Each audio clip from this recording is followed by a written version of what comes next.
we'll guide you through how to learn from the Vercel founder effectively. If you find this helpful, consider subscribing and liking the video. First, go to the Vercel website and explore their blog section, which is regularly updated with insights and updates from the founder himself.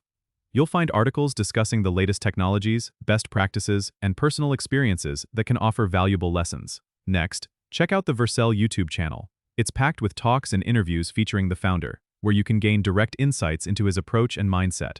Watching these videos can help you understand the rationale behind their business decisions and technological innovations.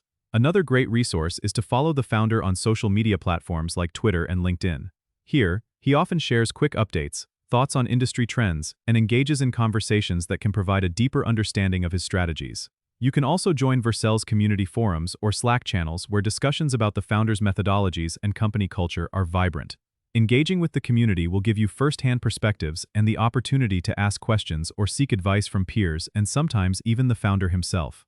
Additionally, attending online conferences or webinars where the founder is speaking can be immensely beneficial. These live sessions often allow for Q&A, giving you a chance to interact and learn directly from him.